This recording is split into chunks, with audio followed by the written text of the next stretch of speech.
Hello everyone. आज की class में हम डिस्कस करने वाले हैं कि किस तरीके से आप एक सर्वे बेस्ड प्रोजेक्ट बना सकते हैं। How to make a survey based project in economics. ये हम डिटेल में डिस्कस करेंगे, विद सैंपल प्रोजेक्ट डिस्कस करने वाले हैं। और एंड में बच्चे हम जो डिस्कस करेंगे वो वाइबा टिप्स भी डिस्कस करेंगे कि किस तरीके से आप एक प्रोजेक्ट फाइल पे वाइबा प्रिपेयर कर सकते हैं। और सबसे इंपॉर्टेंट पार्ट जो हम डिस्कस करेंगे वो है रिसर्च मैथोलॉजी। जो प्रोजेक्ट में 6 मार्क्स का होता है, वाइबा 8 मार्क्स का होता है। तो वीडियो एंड तक देखिएगा, मैं दोनों टॉपिक डिटेल में डिस्कस करूंगा जो बहुत ही इंपॉर्टेंट होते हैं इकोनॉमिक्स प्रोजेक्ट में। नाउ अब पूरा प्रोजेक्ट इकोनॉमिक्स में जो बच्चे होता है वो 10 to 11 हेडिंग्स के अंदर होता है।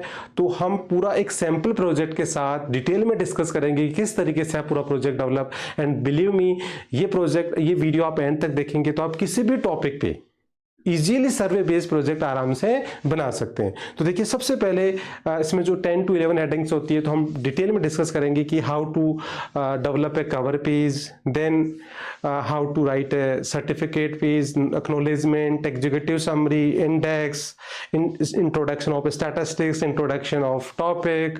देन सबसे इंपॉर्टेंट पार्ट रिसर्च मेथोडोलॉजी, जो डिटेल में डिस्कस करेंगे कैसे कंडक्ट करना है सर्वे और उस सर्वे को कैसे आपको प्रेजेंट करना है, वो भी डिटेल में हम सैंपल प्रोजेक्ट से डिस्कस करने वाले हैं। Then how to write a page of conclusion, recommendation and bibliography. तो इस तरीके से बच्चे विद ए सैंपल प्रोजेक्ट हम डिटेल में सारा डिस्कस करेंगे।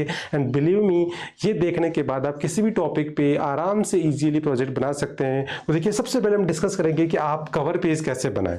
तो देखिए, कवर पेज बनाने के लिए आपको सबसे पहले टॉपिक का नेम जो है वो टॉप पे लिखना है। जैसे यहां हमने सैंपल टॉपिक लिया है कंज्यूमर प्रोटेक्शन एक्ट, ऐसे आपका कोई भी टॉपिक हो सकता है। देन उसके बाद आपको अपनी स्कूल का लोगो, देन सेशन 2023-24 जो भी सेशन चल रहा है, then name of the school, then submitted by student का जो नेम है, क्लास आ सकती है, रोल नंबर आ सकता है। अगर बोर्ड का बच्चा है तो बोर्ड का रोल नंबर आएगा, अगर 11th क्लास है तो simple class roll number. Then उसके बाद में सबमिटेड टू, जिसके अंदर टीचर का नेम आएगा। तो ये तो जो कंपलसरी है वो सारे आ जाएंगे। इसके अलावा अगर आप इसको और ज्यादा अट्रैक्टिव बनाना चाहते हैं तो इसके लिए आप अपने टॉपिक से रिलेटेड ड्राइंग्स और डूडल्स इस पे कर सकते हैं। जैसे आप यहाँ देखिए, हमने कंज्यूमर प्रोटेक्शन से 8 कुछ कलर प्रिंट आउट्स, कुछ ड्राइंग्स, कुछ डूडल्स जो हमने करे। इस तरीके से क्या कर सकते हैं, आप अपने कवर पेज को बहुत अट्रैक्टिव बना के आप प्रोजेक्ट तैयार कर सकते हैं। तो इस तरीके से कवर पेज आप डेवलप कर लेंगे किसी भी टॉपिक पे। देन उसके बाद में आता है एक्नॉलेजमेंट। तो बच्चे, एक्नॉलेजमेंट का एक सैंपल फॉर्मेट आपके सामने है ना। इस तरीके से आप ऊपर टॉप में हेडिंग लिखेंगे एक्नॉलेजमेंट। इसकी जो लैंग्वेज होती है बच्चे वो सेम होती है, एक सेट फॉर्मेट होता है, सेट लैंग्वेज होती है, तो वही आपको एज इट इज कॉपी करनी होती है। बस इसमें एक नेसेसरी चेंज आपको करनी है, नेम ऑफ स्टूडेंट, टॉपिक का नेम, नीचे जो बॉटम पे आएगा नेम ऑफ स्टूडेंट और सिग्नेचर। ये नेसेसरी चेंज आपको करके आप एज इट इज इसको कॉपी करके एक एक्नॉलेजमेंट का पेज तैयार कर सकते हैं। देन उसके बाद में बच्चे नेक्स्ट आता है सर्टिफिकेट। तो सर्टिफिकेट का फॉर्मेट आप देख लीजिए, टॉपिक पे हेडिंग टॉपिक लिख दीजिए, सॉरी टॉप पे जो है वो सर्टिफिकेट इस तरीके से हेडिंग लिख देंगे। देन उसके बाद में बच्चे इसकी भी जो एक लैंग्वेज होती है वो एक सेट फॉर्मेट होता है, सेट लैंग्वेज होती है। तो आप एज इट इज ये लैंग्वेज पूरी की पूरी कॉपी कर सकते हैं। और इसमें नेसेसरी चेंज आपको क्या करना होता है, नेम ऑफ स्टूडेंट, इसके अलावा नीचे अब देखिए इसके जो बॉटम में है वहां अगर आप 12th क्लास के लिए प्रोजेक्ट बना रहे हैं तो आपको यहाँ इंटरनल और एक्सटर्नल दोनों के लिए नीचे सिग्नेचर का कॉलम बनाना है। और केवल अगर आप 11th क्लास के लिए बना रहे हैं तो आपको इंटरनल टीचर का ही बनाना है। तो इस तरीके से आप कवर पेज डेवलप कर सकते हैं।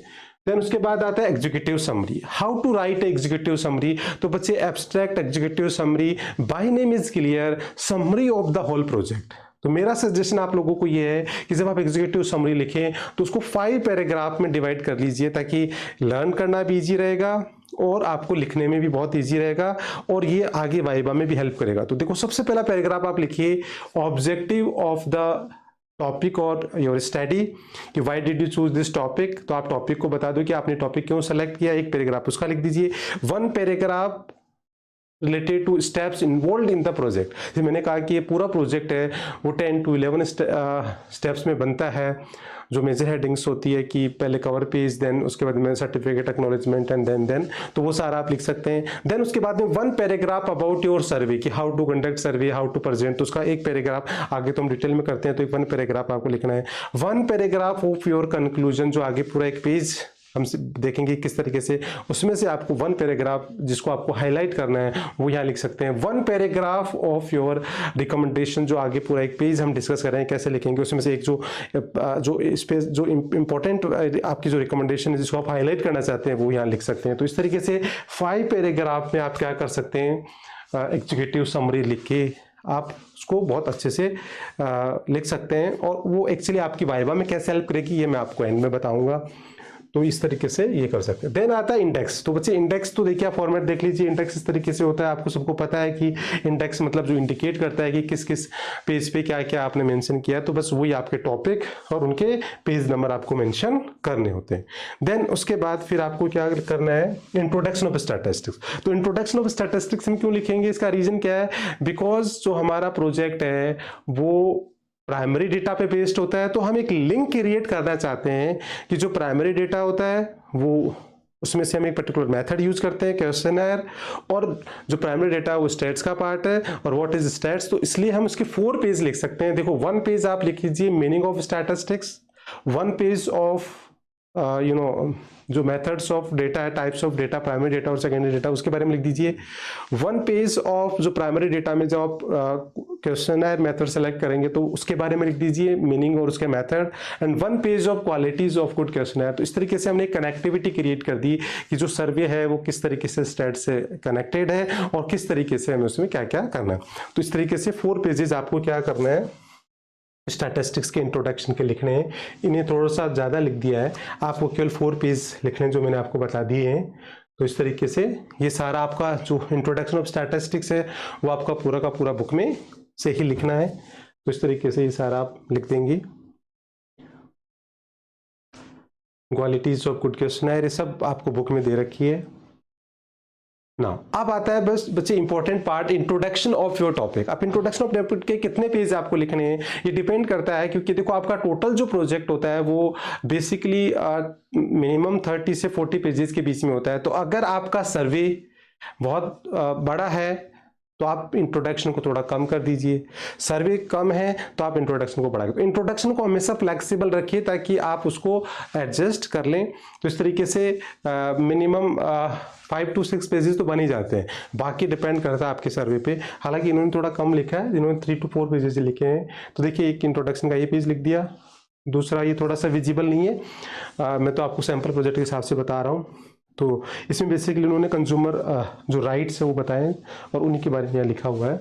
देन उसके बाद में फिर ये आगे वो कंज्यूमर राइट्स के बारे में आगे चल रहा है, फॉर्म के बारे में। और ये तो ये एक इंट्रोडक्शन हो गया बच्चे कंज्यूमर प्रोडक्शन के लिए। ये आप कहाँ से ले सकते हैं, देखो अगर आपका टॉपिक सिलेबस बेस्ड है तो बुक से मिल जाएगा, अगर आपका टॉपिक कुछ गवर्नमेंट पॉलिसीज या करंट इश्यू से रिलेटेड है तो वो सारा सेकेंडरी सोर्सेज ऑफ डेटा मतलब गूगल से और जो ऑथेंटिक सोर्सेज है वहां से आप ले लेंगे। देन उसके बाद देखिए now most important part of the project is research methodology, जो 6 मार्क्स का होता है प्रोजेक्ट में, और यही दिक्कत आती है बच्चों को। तो बच्चे जो रिसर्च मेथोलॉजी आपको करनी होती है, तो अभी जो हम डिस्कस कर रहे हैं रिसर्च मेथोलॉजी के 2 पार्ट होते हैं, एक सर्वे और एक केस स्टडी। आज जो हम डिस्कस कर रहे हैं वो कर रहे हैं सर्वे बेस्ड प्रोजेक्ट। तो देखो सर्वे जो होता है वो totally based on primary data ना। अब हम ऑलरेडी डिस्कस कर चुके हैं इंट्रोडक्शन ऑफ स्टैटिस्टिक्स में कि जो प्राइमरी डेटा क्या होता है, सेकेंडरी क्या होता है। प्राइमरी डेटा के जो मेथड्स होते हैं उसमें से हम पर्टिकुलर मेथड जो है वो चूज करते हैं फॉर द कलेक्टिंग डेटा, वो होता है क्वेश्चनर। उसके बारे में भी हम इंट्रोडक्शन में लिख चुके हैं। अब हम जो क्वेश्चनर बनाएंगे तो क्वेश्चनर क्या होता है ये हम डिस्कस कर चुके हैं, क्वालिटीज ऑफ गुड क्वेश्चनर, इसीलिए हमने उसको इंट्रोडक्शन ऑफ स्टैटिस्टिक्स लिखा है। तो आपको क्वेश्चनर का जो फॉर्मेट है वो यहाँ दे रखा है। देखो इस तरीके से आप क्या लिखेंगे, यहाँ टॉपिक नहीं लिखा है क्वेश्चनर में, यहाँ टॉपिक भी लिखना होता है। टॉपिक का नेम लिखिए टॉपिक, फिर उसके बाद में उसका ऑब्जेक्टिव ऑफ स्टडी, फिर उसके बाद में आप इस तरीके से क्वेश्चंस जो है वो ये पूरा फॉर्मेट नहीं आया क्वेश्चनर का, सारे जो क्वेश्चंस है वो एक्चुअली फोटो क्लिक करना रह गया है। तो आप पूरा जो जितने भी जैसे आप क्वेश्चनर जो बनाते हैं उसमें मिनिमम क्वेश्चन 6 होते हैं और जो मैक्सिमम होते हैं वो कितने होते हैं 13। इससे ज़्यादा भी ले सकते हैं, बट आप इसी रेंज में रखिए। तो वो पूरे के पूरे क्वेश्चंस का एक आप प्रिंट आउट निकाल के उसका पूरा एक फॉर्मेट आपको लगा देना है। यहाँ थोड़ा फोटो क्लिक करने में रह गया है, तो पूरे का पूरा आपको फॉर्मेट लगाना है क्वेश्चनर का। देन अब इन्होंने जो टोटल नंबर ऑफ क्वेश्चंस लिए हैं, बेसिकली भी पता लग जाएगा हमारे को, वो इन्होंने 6 क्वेश्चंस लिए, ठीक है। तो 6 क्वेश्चंस के ऊपर इन्होंने क्वेश्चनर बनाई है। तो वो 6 क्वेश्चन में से यहाँ 2 क्वेश्चन तो दिख रहे हैं, बाकी हमारे क्या हो गए, विजिबल नहीं है। तो देखिए अब क्वेश्चनर कैसे बनानी है, इस पे तो मैंने एक सेपरेट वीडियो और बना रखा है, वो भी आप देख लीजिएगा। नाउ ये तो हम पढ़ते भी हैं कि how to what is questionnaire, methods, how to prepare sample questionnaire, ये सारा हमारा स्टैट्स का पूरा पार्ट है, उसमें भी हम डिस्कस करते हैं। तो आप एक सेट ऑफ क्वेश्चनर बना लेंगे। अब जो पर्टिकुलर क्वेश्चंस है उनको आपको सर्वे कैसे कंडक्ट करना है, पहले सेट ऑफ क्वेश्चंस बनाने, और फिर उसके बाद में मिनिमम 20 फैमिलीज, देखो मैक्सिमम कितनी भी हो सकती है, तो मिनिमम 20 फैमिलीज में आप जाके वो उसका सर्वे करेंगे। फिर वो जो डेटा है उसको आप देखो कैसे प्रेजेंट करेंगे, which is very important part. तो पहले सबसे पहले आप क्वेश्चंस लिख देंगे, उसके बाद में उसके ऑप्शंस लिख देंगे, फिर टेली बार्स, फिर फ्रीक्वेंसी, आउट ऑफ 20 फैमिलीज क्या है, फिर एनालिसिस के लिए उसका आपने परसेंटेज में निकाल दिया, क्योंकि एनालिसिस आप करेंगे तो परसेंटेज इंटरप्रिटेशन लिखेंगे तो उसका पहले एनालिसिस के लिए परसेंटेज चाहिए होता है। फिर उसके बाद में आपने कोई भी डायग्राम, जैसे बार या पाई, नॉर्मली हम यही लेते हैं, तो क्योंकि ये इजीली हर कोई इसको स्टडी और अंडरस्टूड कर सकता है, तो इसमें बार और पाई कोई सा भी डायग्राम आप ले सकते हैं, और उसके बाद में उसका इंटरप्रिटेशन आप लिख देंगे। तो इस तरीके से आपको सर्वे प्रेजेंट करना है। तो जितने भी आपने क्वेश्चंस लिए हैं उन सब का एक पूरा पेज, एक क्वेश्चन का 1 पेज बनाइए, और उसको इस तरीके से आप रिप्रेजेंट कर सकते हैं। जैसे बच्चे ने 6 क्वेश्चंस लिए तो इन्होंने 6 पेज तैयार किए हैं, ऐसे ही आप भी क्या कर सकते हैं, जितने भी क्वेश्चंस लिए हैं। तो देखिए फर्स्ट क्वेश्चन का फर्स्ट पेज ये फॉर्मेट आपके सामने है, ऐसे आप भी कर देंगे। देन सेकंड क्वेश्चन आ गया, देखो फॉर्मेट सेम है, हालांकि डायग्राम इन्होंने चेंज कर दिया, ऐसे आप भी चेंज कर सकते हैं। डेटा चेंज हो गया, इस हिसाब से एनालिसिस और इंटरप्रिटेशन भी क्या हो जाएगा, चेंज, बाकी फॉर्मेट यही रहेगा। देन उसके बाद थर्ड क्वेश्चन, ये क्वेश्चन है, फिर उसका यही फॉर्मेट सेम है, बस डेटा और डायग्राम और ये सारा इंटरप्रिटेशन चेंज हो जाएगा। देन उसके बाद ये क्वेश्चन नंबर 4 है, अगेन फॉर्मेट सेम है, बस डेटा, एनालिसिस, इंटरप्रिटेशन, डायग्राम ये चेंज हो गया। Then question number 5, again format same, बाकी सारा नेसेसरी जो चेंज है जो डेटा के अकॉर्डिंग वो सारा चेंज हो गया है। देन क्वेश्चन नंबर 6, इस तरीके से बच्चे ने पूरे 6 क्वेश्चन का इस तरीके से एक एक पेज बना के 6 पेजेस ये बना दिए। देन बच्चे आता है conclusion, how to write a conclusion. तो कंक्लूजन बेसिकली क्या होता है, observation findings after conducting the survey, what is your observation and finding. ये एक्चुअली वाइवा में भी पूछा जाता है, तो वही हम यहाँ, it may be positive, may be negative, वो सारे आप पॉइंट्स में लिखेंगे तो ज्यादा अच्छा होगा। तो जैसे जैसे आपको याद आते हैं, बार बार आप प्रोजेक्ट को पढ़िए। कई बार क्या होता है बच्चे ब्लैंक हो जाते हैं, सर याद ही नहीं आ रहा कैसे लिखें, तो आप उसको प्रोजेक्ट को बार बार रीडिंग लगाएंगे, जैसे जैसे आपको डेली बेसिस पे जो याद आता है वैसे पॉइंट्स में लिखते जाइए, तो इस तरीके से कंक्लूजन का पेज आपका कंप्लीट हो जाएगा। देन रिकमेंडेशन, ये which is very important part. Recommendation bye name is a clear suggestion which is exclusively given by the student. भाई देखिए आप इकोनॉमिक्स के स्टूडेंट है, आपने एक इकोनॉमिक्स का टॉपिक लिया, उस पर आपने सर्वे किया, आपने सर्वे कंडक्ट किया, उसको प्रेजेंट किया, देन उसके बाद आप उसके ऊपर अपना सजेशन देंगे। जैसे बच्चे ने टॉपिक लिया कंज्यूमर प्रोटेक्शन एक्ट, तो क्या सर्वे करने के बाद में बच्चे को पता लगा कि यार कितने % लोग अवेयर हैं, कितने नहीं है, तो अब एक इकोनॉमिक स्टूडेंट जो है प्रॉब्लम को आइडेंटिफाई करना, उसको डिफाइन करना, यहाँ तक ही लिमिट नहीं रहता, उसका फाइनली उसको सॉल्व करने के लिए कुछ क्रिएटिव सजेशन भी देते हैं, तो वो एक रिकमेंडेशन होती है। तो रिकमेंडेशन में आप अपने क्रिएटिव सजेशन दीजिए विद ए लॉजिकल रीजन कि भाई और बेटरमेंट और कंज्यूमर अवेयरनेस इंक्रीज करने के लिए, बेटर करने के लिए आप और क्या इनोवेटिव मेथड्स यूज कर सकते हैं ताकि कंज्यूमर अवेयरनेस बढ़े, कंज्यूमर की प्रोडक्शन बढ़े और उसका सेटिस्फेक्शन मैक्सिमम हो। तो ये बच्चे डिपेंड, अगेन ये इसमें आप पॉइंट में लिखिए, ज़्यादा अच्छा है। और ये आपको एक साथ याद नहीं आएगा, एक साथ नहीं लिख सकते आप, एक दिन में नहीं लिख सकते, धीरे धीरे आप रोज सोचेंगे, बार बार प्रोजेक्ट को पढ़ेंगे तो आपको याद आते रहेंगे, आप पॉइंट्स लिखते रहिए। तो इस तरीके से पूरा पेज तैयार कर लेंगे। देन बिब्लियोग्राफी, देखिए वैसे आपका जो प्रोजेक्ट है वो प्राइमरी डेटा पे बेस्ड है, तो इसमें ज़्यादा बिब्लियोग्राफी का कोई रोल है नहीं, बट फिर भी जैसे आपने इंट्रोडक्शन ऑफ टॉपिक, या कोई पिक्चर्स या कोई टेबल डेटा कुछ लिया आपने, तो वो जो सोर्सेज है, किन सोर्सेज से सेकेंडरी डेटा से लिया है, वो यहाँ पे मेंशन कर देंगे। तो ये बिब्लियोग्राफी का मतलब जो सोर्सेज ऑफ सेकेंडरी डेटा जो होते हैं वो आप मेंशन करते हैं। तो आई होप बच्चे आपको पूरा प्रोजेक्ट मैंने बता दिया विद ए सैम्पल प्रोजेक्ट कि एक सर्वे बेस्ड प्रोजेक्ट कैसे बनाएंगे, तो आप इस तरीके से प्रोजेक्ट बना सकते हैं। नाउ अब चलते हैं वाइवा। तो वाइवा के लिए बच्चे वैसे प्लेलिस्ट में मैंने पूरी एक वाइवा जो है वो सीरीज प्लेलिस्ट ही क्रिएट कर दी वाइवा सीरीज पे। तो उसमें मैंने पूरे मार्किंग डिस्ट्रीब्यूशन सब कुछ डिटेल में मॉक वाइवा सब कुछ डाल रखा है, तो आप वहां जाके प्लेलिस्ट में भी देख सकते हैं।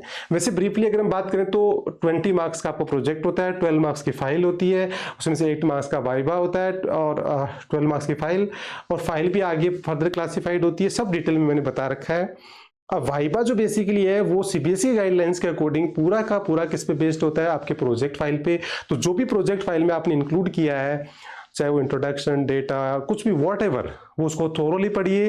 बिकॉज जब प्रोजेक्ट लेते हैं तो सारे क्वेश्चंस आपके वाइवा बेस्ड ही होते हैं, तो इस फाइल बेस्ड होते हैं। तो फाइल को आप प्रॉपर थोरोली पढ़ेंगे और फाइल पे ही क्वेश्चन बनते हैं। तो इसलिए ज़्यादातर बच्चों में देखा है कि वो फाइल बना लेते हैं, बट उससे बेस्ट कोई क्वेश्चन पूछा जाता है तो वो आंसर नहीं कर पाते हैं। बस यही चीज़ से बचना है, आपको ये ध्यान रखना है कि फाइल पे आपका पूरा कमांड होना चाहिए, पूरी रीडिंग होनी चाहिए, थोरोली आप हर चीज़ को आप एक्सप्लेन कर पाएँ, उसको प्रॉपर आप प्रेजेंट कर पाए।